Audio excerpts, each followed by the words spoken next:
También hablábamos hace un momento, bueno, de la información de acuerdo con el nivel y comentábamos las fuentes de información primaria y las fuentes de información secundaria. ¿Cuáles son las fuentes de información primaria? Bueno, pues son todas aquellas fuentes que nos ofrecen datos nuevos, de donde nosotros podemos generar información nueva, original, innovadora, ¿sí? Y que además tienen otra característica. Nosotros como investigadores vamos directamente a consultar esa fuente, es decir, no hay ningún intermediario entre la fuente de información y el investigador. La relación es directa en este sentido. Fuente de información, investigador, ¿sí? El otro tipo de fuentes es lo que se conoce como fuentes de información secundaria. ¿Cuáles son las fuentes de información secundaria?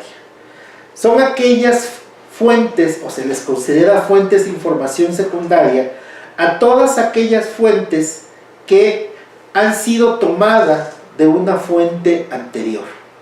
Por ejemplo, es bastante común que de repente en un documento escrito, en un reporte, en un texto, en un documento escrito simplemente, nosotros citemos a algún autor y le ponemos su referencia, que puede ser una nota textual, una nota parafraseada, y ponemos la referencia, ¿sí?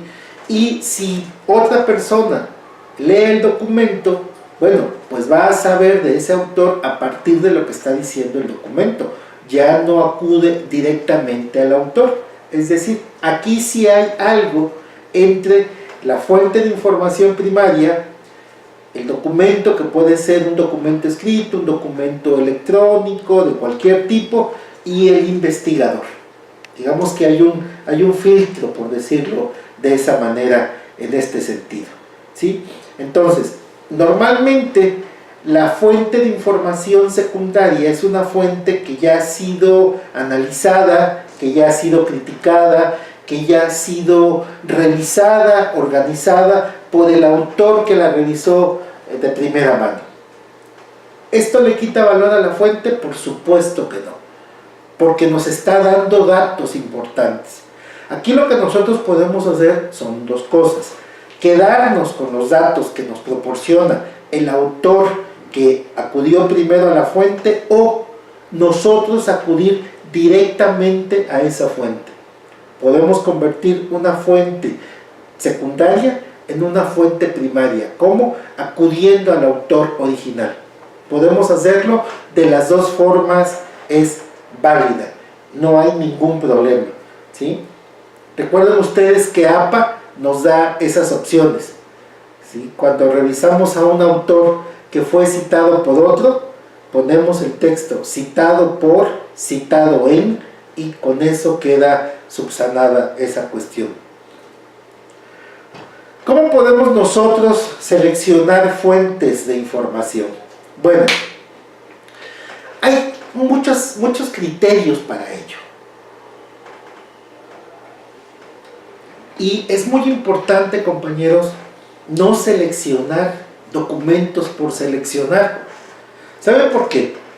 Porque nosotros nos podemos perder en un mundo de información, en un mundo de datos. Ahora vamos a pasar a hablar de cuáles son los aspectos que nosotros debemos de tomar en cuenta para darle el justo medio a un documento. Por ejemplo, nos mencionan 4 aspectos diferentes teóricos que ahí están mencionados: Scott y John, etcétera, etcétera. Bueno, primero que nada debemos de tomar en cuenta la autenticidad, la credibilidad, la representatividad y el sentido del documento, sea del documento que sea impreso, sea electrónico, del tipo que sea. Vamos a pasar ahora a revisar cada uno de estos aspectos para que ustedes lo tengan más claro y lo tomen en cuenta. ¿A qué se refiere la autenticidad de un documento? Bueno, Pues hace referencia a la autoría del texto. Y ojo, aquí sí nosotros tenemos que estar muy seguros de que la persona que aparece como autor realmente sea el autor del documento. Si tenemos duda de que no es así, yo recomiendo no utilizarlo, ¿sí? Y bueno, ¿cómo podemos? Yo en algunas ocasiones les he comentado que en una revisión documental nosotros tenemos que hacerle preguntas al texto y el texto nos va a contestar. Por ejemplo, aquí les enlisto una serie de preguntas que nosotros debemos hacerle al texto. ¿Quién escribió el texto? Eso es básico.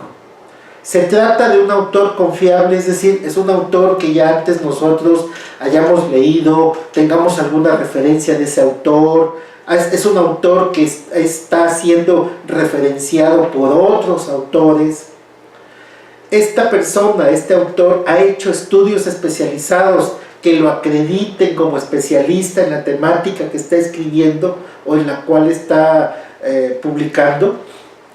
Es representativo de alguna área de la investigación que se planea llevar a cabo. Por ejemplo, si yo estoy pensando o trabajando una monografía que tiene que ver con estrategias de enseñanza, ¿es un autor reconocido dentro del campo de las estrategias de enseñanza? ¿Sí? Todo esto, esas son preguntas. Bueno, ¿para qué nos sirven? Como decíamos, para determinar la autenticidad de la fuente. Podemos ir más allá, podemos indagar, por ejemplo, la biografía del autor. Buscar la biografía, tenemos la ventaja de que ahora en Google nosotros podemos encontrar a cualquier persona. Y si es un autor que tiene publicaciones, que tiene artículos, que tiene libros, pues lo vamos a encontrar con una mucha mayor facilidad, ¿sí? Otros aspectos que debemos de tomar en cuenta para determinar la autenticidad del documento. ¿Cuál es el origen del documento? Eso es muy importante. ¿En dónde está el documento? ¿Está en un foro, en un blog así de dudosa procedencia?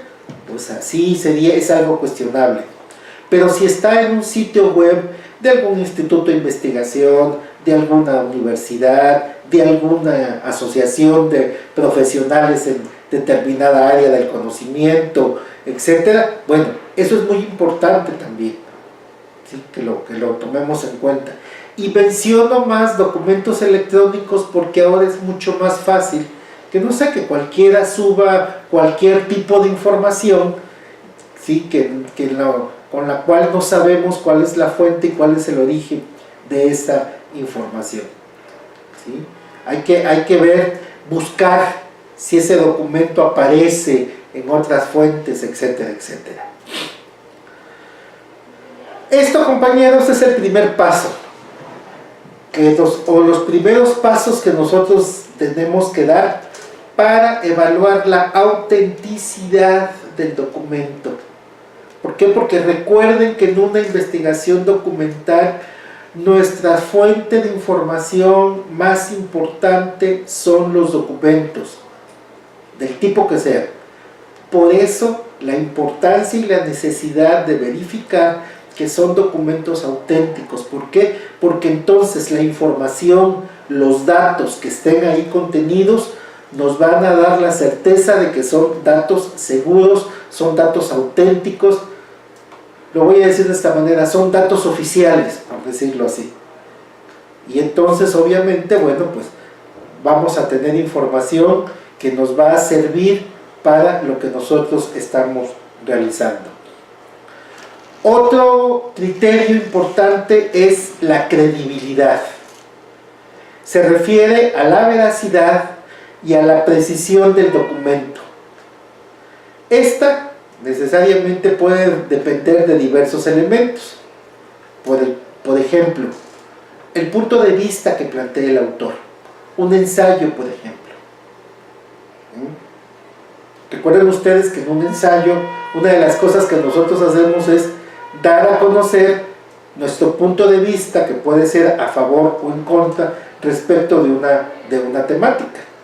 Bueno, normalmente la gente que escribe tiene ya un estilo de escritura, un estilo de una forma de escribir, y si de repente lo cambia, a veces resulta que no son escritos de tal o cual persona, como nos dicen. Entonces nosotros debemos de tener la certeza, debemos de tener la credibilidad de que ese escrito realmente lo escribió fulanito de tal, que es verídico de él.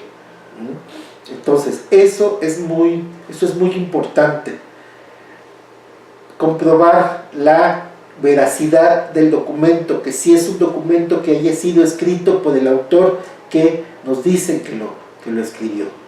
Entonces aquí hay que también tomar en cuenta ciertos aspectos de objetividad del documento, ¿sí? Entonces, esto es muy importante. Podemos encontrar documentos, como dice más adelante, documentos que no son tan veraces, o documentos que no tienen tanta confiabilidad. Bueno, podemos tomarlos en cuenta como puntos para debatir la información que se presenta en ellos. No son documentos que debamos de desechar, al contrario, también tenemos que hacerles preguntas a esos documentos.